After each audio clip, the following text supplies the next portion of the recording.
Jon Rahm is with us now at the 108th PGA Championship. We'll go ahead and jump right into questions.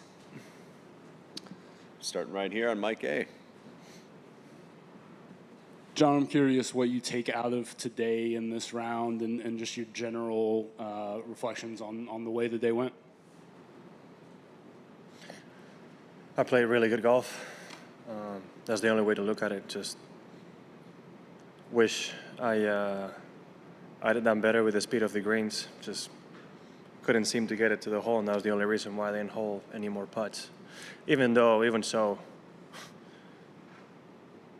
what Aaron did today, catching him, could have been very difficult. Obviously, it would have been, but I would have liked to at least have a better chance playing the last two holes. Felt like I was still close enough playing 16 until obviously he made that lone putt. But as far as I'm concerned, to be in the mix again and hit it as good as I did and perform as well as I did this weekend, it's been a great week. 4 rounds on the par or even par. Can't really ask too much more of myself. Just maybe just obviously holding a few more putts, which is not an easy task over here in those greens. Over to Mike on B. John, was there a moment or a shot out there that you thought was particularly pivotal, maybe even early on, especially maybe after those first 2 birdies, maybe the shot at 3 or maybe at 7? 7, it was a wind change on 7. It was supposed to be pretty straight in, especially how we played 5 and 6. And when I hit it, it switched to quite a bit more left to right, so that's why that tee shot ended up so far right. It wasn't my best swing, but still shouldn't have been that far there. That's just unlucky. On 3, yeah, I wasn't trying to go at the pin. I was trying to land it 5 to 7 yards short and 2 to 3 left of it, right? So pushing a wedge shot 5, 6 yards right. Perhaps I gave the wind too much credit, but that's something that I could have done better. But pivotal, I was still close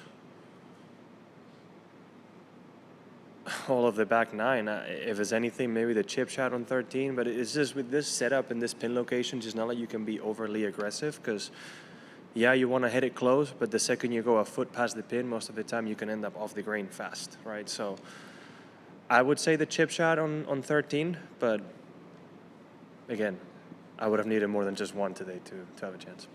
Thanks. 180. Go to Juan here on A. One last one in English. So can you talk a little bit about Aaron Ray, what you know about him and what he did today, no? I haven't spent a lot of time with him, but I have heard consistently that there's very few people that are nicer and kinder human beings than Aaron Ray. Anybody that wears or uses head covers in his irons because he coveted his irons when he was a kid so much that he wanted to respect the equipment so much, and to still do it. Yeah, exactly. He's still doing it. Shows a lot about a person. And I have heard absolutely nothing but good or great things about Aaron Ray, and has been playing great golf. He's a fantastic golfer. He's been able to perform really well, and what he did today is nothing short of special. Kevin on B. John, you mentioned at the Masters, you said definitely there's some things I'm going to change preparation-wise, maybe in the lead up to majors. Did any of that come into play for you in the lead up to this tournament? Could you share at all what those might be? No. It's not. I think you guys always think it's going to be something life-changing. It's just small little details that, unless you're within, you're not really gonna understand, right? So it's hard to explain. What did you feel coming in, I guess, is a better way to put it? What did I feel coming in? What did you feel mentally coming into this tournament? Well, most of Monday and Tuesday, I spent thinking what was wrong with me because everybody was saying we were going to shoot 15 to 20 under here, and I didn't see any chance in the world of that happening. Even 9 and 6 are still lower than what I expected. No, I mean, obviously I performed well last week. I did really well in Mexico. So after the Masters, I've been playing good. When the pressure is the highest in majors, some of those things you're working on those weak links can damage the foundation, right? And just happy that all those things I felt like I could have done better at Augusta ended up working out this week. Over here to Bob on A. John, aside from Aaron, the low scores today were early. And it looked like there might be a lot more. Was there something about the course that it firm up? Were the pin placements that difficult that, when you're trying to win, it just becomes too dicey? Any thoughts on why it was so much harder? I think it got quite a bit firmer. Shots that maybe in the morning are a little easier to stop on greens. In the afternoon, especially towards the end, it becomes a little trickier, right? That combined with the greens getting a little bit slicker, right? It just becomes a little bit more difficult. Even though towards the end the wind did not die down, but it wasn't as much as it's been the last few days. So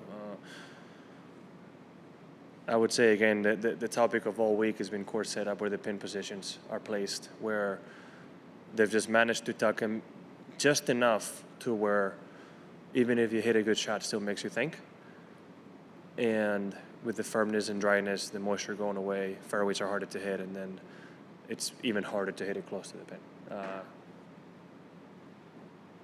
Even more credit to Aaron. I mean, with 3 bogeys to shoot 5 under today, it's quite remarkable. Up to Brody on 1. John, I'm always curious for anyone in your position, kind of what it feels like, I guess, when, like you said, the putts aren't quite falling and you slowly start to see, okay, Aaron got to 7, Aaron got to 8, and you realize it's just not going to quite break your way. Well, I mean, still very hopeful until 16. And I'm still hoping that if I made the bunker shot at 7, I had a chance, right? So that was the plan. Again, it's one of those pins where I can't be too brave, because if I hit it a foot past the pin, I'm off the green, and then there goes the chance of birdie, right? So never lost hope, but even at the end, listen, once he got there, you're still trying to finish as strong as possible, right? Not that 17 is not the easiest hole to make a score on, but yeah, I had a lot of hope up until obviously that happened on 16. There's a couple, obviously I wish I would have made birdie on 13 and 15 because I had really good chances, but again, this is one of those things that he just went and did it, which is not easy to do. We'll finish with Adam on B and then Juan. John, what do you feel you need to tidy up to get across the line this season? Across the line, I mean, I'm assuming you mean in majors. Yeah, okay. The margin, even though it's 3 shots, it can be so small, honestly. I feel like I'm playing really good golf and definitely played good enough this week to give myself a chance to win. So keep doing what I've been doing well. And I still need to give myself some time to think about what I could have done better this week. Right now, I'm really still fresh on just today, right? But I did miss 2 putts from about 4 feet yesterday, so that's 2 shots right there. It's easy to focus on today, but I'm sure I can find 3 shots at the length of the week that could have been better. So I still need to kind of assess the entire week to then be able to pick and choose what I need to change or what I need to improve on.